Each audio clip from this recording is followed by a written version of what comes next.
Hello, moi c'est Loréana. On s'en fout. Bienvenue dans le Même Pas Peur, un format où on va parler d'histoires inquiétantes, de tueurs en série et des choses encore plus flippantes.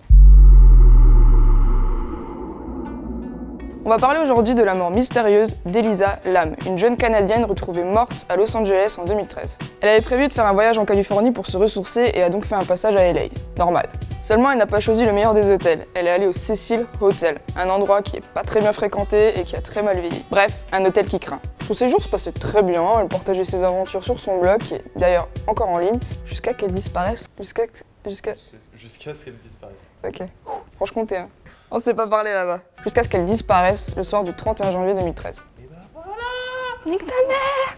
Une semaine plus tard, le 6 février, la police de Los Angeles tient une conférence de presse et demande de l'aide aux citoyens pour tenter de la retrouver. So right now we're asking your help. We have a photo. Parents are here. They've flown down from Vancouver. We're seeking to get this photo out so we can find Elisa.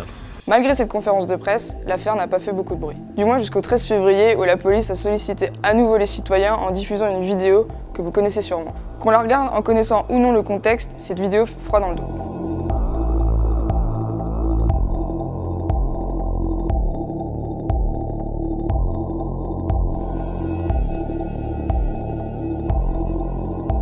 Il y a trop d'éléments étranges. Pas de timecode. Il y a une coupure à 2 minutes 56. Vous voyez au niveau de la porte? Il faut avouer, vraiment, qu'elle a un comportement bizarre.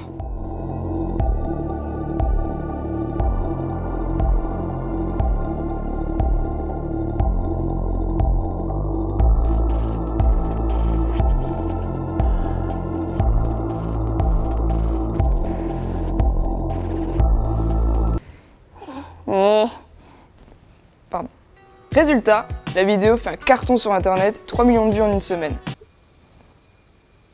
C'est quoi ce bruit chelou? Elisa. Les détectives amateurs se rassemblent pour élucider l'affaire et partent dans des spéculations un peu... Certains parlent de possession démoniaque. C'est vrai qu'il y a un truc. D'autres parlent de substances illicites. Ouais.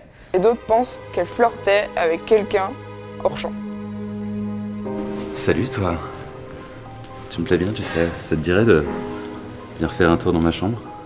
Je vous présente Hugo.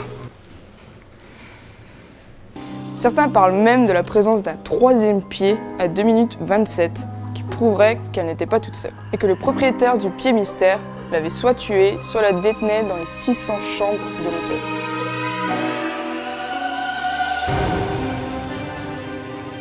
Quelques jours après la diffusion de la vidéo, des clients de l'hôtel ont commencé à se plaindre de la qualité de l'eau. Peu de pression, liquide noirâtre, et un petit goût bizarre. Je pense que vous devinez la suite. Et si je vous dis aussi qu'aux États-Unis, de nombreux immeubles sont encore alimentés en eau par le biais de citernes installées sur le toit, et que le Cecil Hotel en fait partie? Oui, c'est bien ce que vous croyez. Le matin du 19 février, une équipe se déplace sur le toit pour trouver la cause du problème. Et le réparateur a trouvé le cadavre d'une jeune femme dans l'un des réservoirs. C'est seulement le 21 février que le légiste confirma que c'était bien le corps d'Elisa Lam. Qui dit cadavre plus eau est égal putréfaction, d'où le bizarre. Des questions se posent. Comment s'est-elle retrouvée dans ce réservoir et pourquoi elle était nue avec ses vêtements flottant à côté d'elle? Dans l'hypothèse d'un meurtre, alors le tueur aurait trafiqué l'alarme de la porte donnant sur le toit, il aurait ensuite grimpé à l'échelle avec le corps d'Elisa Lam sur le dos, ensuite l'aurait jeté dans le réservoir.